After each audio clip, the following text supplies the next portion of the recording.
ይህ የምታዩት ስልክ የገንዘብ ማተሚያ ማሽን ሊሆንላችሁ ይችላል፣ ወይ ደግሞ የጊዜያችሁና የገንዘባችሁ ሌባ። በኢንተርኔት ገንዘብ መስራት ውሸት ነው የሚሉ በርካታ ሰዎች አሉ። በሌላ በኩል ደግሞ በአንድ ሌሊት ያለ ዕውቀት ሀብታም ሆኑ የሚሉ በርካታ ሰዎች ሞልተዋል። እውነቱ ግን ከሁለቱ መሃል ነው ያለው። ዛሬ ማንም ሊነግራችሁ የማይፈልገውን ኢትዮጵያ ውስጥ ነን በኢንተርኔት ገንዘብ የምንሰራባቸውን 3 ምስጢራዊ መንገዶችንና ማንም ሊነካቸው የማይገቡ 3 የማጭበርበሪያ ወጥመዶችን ይዤላችሁ መጥቻለሁ። ሰላም ጤና ይስጥልኝ የምልከታ ቻናል ቤተሰቦች፣ እኔ አዩ እባላለሁኝ።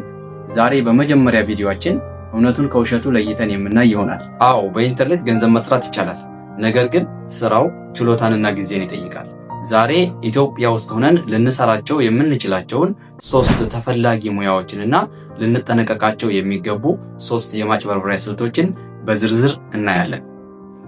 በትክክል ከሰለጠንን ገንዘብ ልንሰራባቸው ከምንችላቸው 3 የሙያ ዘርፎች ውስጥ አንደኛው ቪዲዮ ኤዲቲንግ ነው። እንደሚታወቀው በአሁኑ ሰዓት ሶሻል ሚዲያ ይዘት ፈጣሪዎች ወይንም ኮንቴንት ክሬተሮች እና የንግድ ድርጅቶች እየጨመሩ ነው። እነዚህ አካላቶች ጥራት ያለው ቪዲዮ የሚሰራላቸው ጎበዝ የሆነ የቪዲዮ ኤዲቲንግ ባለሙያ ይፈልጋሉ። ስለዚህ እናንተ እንደ አዶቤ ፕሪሚየር ወይንም በስልክ ካፕከትን የመሰሉ አፕሊኬሽኖችን በመጠቀም ራሳችሁን በቪዲዮ ኤዲቲንግ ሙያ ብቁ ማድረግ ትችላላችሁ። በዚህ ሙያ ራሳችሁን ብቁ ካደረጋችሁ በፕሮጀክት ወይንም በቋሚነት ለዩቲዩበሮች፣ ለንግድ ድርጅቶች በመስራት ጥሩ ክፍያ ማግኘት ይቻላል። ሁለተኛው በትክክል ከሰለጠን ገንዘብ የምንሰራበት የሙያ ዘርፍ ግራፊክስ ዲዛይን ነው። ግራፊክስ ዲዛይን እንደ አዶቤ ፎቶሾፕ እንዲሁም ካንቫ፣ ፒክሰል አርት የተለያዩ አፕሊኬሽኖችን በመጠቀም ራሳችንን ብቁ ካደረግን በኋላ ለተለያዩ ድርጅቶች ሎጎዎችን በመስራት እንዲሁም የፖስተር ዲዛይኖችን በመስራት ጥሩ ክፍያ ማግኘት እንችላለን። ይህን ሙያ በትክክል ከሰለጠን የገቢ ምንጫችን በአገር ውስጥ ብቻ ሳይሆን እንደ ፋይቨር፣ አፕወርክ ባሉ የውጭ ሀገር ድርጅቶች ላይ አገልግሎታችንን በመሸጥ በዶላር ገቢ ማግኘት እንችላለን። በትክክል ከሰለጠንን ገንዘብ ከምናገኝባቸው 3 የሙያ ዘርፎች የመጨረሻው ይዘት ፈጠራ ወይንም ኮንቴንት ክሬሽን ነው። በፌስቡክ፣ በቲክቶክ ወይንም በዩቲዩብ ጠቃሚ የሆኑ መረጃዎችን ማጋራት። እነዚህ ፕላትፎርሞች ላይ ውስጣችን ያለውን ተሰጥኦ በማውጣት ልክ እኔ አሁን በማደርገው መልኩ ቪዲዮ ቀርጸን መልቀቅ። ገንዘብ የምናገኝባቸው መንገዶች አንደኛ በማስታወቂያ፣ ሁለተኛ በስፖንሰርሺፕ፣ ሶስተኛ ከተመልካች በሚመጡ ጊፍቶች። እንደዚህ በማድረግ እነዚህን 3 የሙያ ዘርፎችን ከ3ቱ አንዱን መርጠን እዛ ላይ በትክክል ለራሳችንን ሰጥተን በመሰልጠን ቤታችን ቁጭ ብለን ኢንተርኔትን ብቻ በመጠቀም ለራሳችን ገቢ መፍጠር እንችላለን ማለት ነው። እስካሁን በትክክል ከሰለጠንን ገንዘብ የምንሰራባቸው እውነተኛ የሙያ ዘርፎችን አይተናል። አሁን ደግሞ ኦንላይን ላይ ገንዘብ ለመስራት ስንሞክር የሚያጋጥሙንን 3 የማጭበርበሪያ ስልቶችን እናያለን።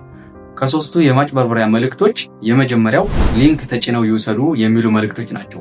ይህ ማጭበርበሪያ በቴሌግራም ወይንም በዋትስአፕ ይህንን ሊንክ ለ10 ሰው ይላኩና የ1000 ብር ካርድ ወይም ደግሞ ገንዘብ ይውሰዱ የሚሉ ናቸው። እውነታው ግን እነዚህ ሊንኮች የተሰሩት የእናንተን መረጃዎች ለመስረቅ ወይም ደግሞ ለሌላ ማጭበርበሪያ የተሰሩ ሊንኮች ናቸው። እዚህ ላይ መገንዘብ የሚገባችሁ ነገር ምንም ዕውቀት ሳይኖራችሁ በ5 ደቂቃ ወይም በ1 ደቂቃ ውስጥ ሊንኮችን በመንካት ብቻ የሚገኝ ገንዘብ የለም። ሁለተኛው የማጭበርበሪያ ሲስተም የኢንቨስትመንት ፒራሚድ ይባላል። ይህ የኢንቨስትመንት ፒራሚድ የማጭበርበሪያ ሲስተም ስትመዘገቡ 1000 ብር ክፈሉ ይሏችኋል። ከዛም በኋላ 2 ሰዎችን በማስገባት ወይም ደግሞ 3 ሰዎችን ወደኛ ድርጅት አስገቡና 5000 ብር ትቀበላላችሁ ይሏችኋል። እኒህ ድርጅቶች እናንተ ብራችሁን ካስገባችሁ በኋላ ወይም ደግሞ ሌሎች እናንተ ያስገባችኋቸው ሰዎች ገንዘባቸውን ወደዛ ድርጅት ካስገቡ በኋላ ያንን የተባለውን 5000 ብር ለመቀበል ማለት ነው እነሱ ራሳቸውን ከሲስተም ያጠፋሉ። እኒህ ድርጅቶች ስራቸው ምንድነው? የእናንተን ገንዘብ ለሌላኛው ሰው እየሰጡ ያኛው ሰው ደግሞ ለሌላኛው ሰው እንዲህ ገንዘብ እያዟዟሩ መብላት ነው ስራቸው። ስለዚህ ከነዚህ አጭበርባሪዎች ራሳችሁ መጠበቅ አለባችሁ። ገንዘብ ማስገባት የለባችሁም። ሌሎችንም ሰዎች መጋበዝ የለባችሁ። ሶስተኛውና የመጨረሻው የማጭበርበሪያ ሲስተም የሐሰት የሥራ ቅጥር ማስታወቂያዎች ናቸው። እነዚህ የሐሰት የሥራ ቅጥር ማስታወቂያዎች በፌስቡክ እና በዋትስአፕ በተለያዩ የሶሻል ሚዲያ ፕላትፎርሞች እየተለቀቁ በቤቱ ሆነው በሳምንት 20 ሺህ ብር ይስሩ፣ ነገር ግን ለመመዝገቢያ 500 ብር ማስገባት አለባችሁ የሚሉ አጭበርባሪዎች ናቸው። እውነታው ግን እውነተኛ ስራ ቀጣሪ ድርጅት በጭራሽ ለስራ ቅጥር መመዝገቢያ ገንዘብ አይጠይቃችሁም። እንደዚህ ገንዘብ ክፈሉ እያሉ የሚጠይቋችሁ ድርጅቶች ካሉ እነዚህ አጭበርባሪዎች ናቸው። በሳምንት 20 ሺህ ብር በወር 60 ሺህ ብር እያሉ ያታልሏችኋል። እናንተን ሰስፔንስ ለማድረግ በቀላሉ እንዲህ ብዙ ገንዘብ ታገኛላችሁ ብለው እናንተን ለማታለል የሚጠቀሙበት ሲስተም ነው። እናንተ ለመመዝገቢያ 500 ብር ካስገባችሁ በኋላ ምንም አይነት ስራ የለም። እነሱም ጭራሽ አያናግሯችሁም። የምትጠይቁበትም ደግሞ ሌላ ተያያዥ የላቸውም፣ የሚታወቅ ቢሮ የላቸውም።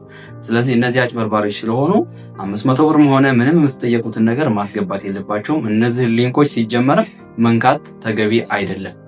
በኢንተርኔት ስኬታማ ሊያደርግ የሚችለው ዋናውና ቁልፉ ነገር መማርና መታገስ ብቻ ነው።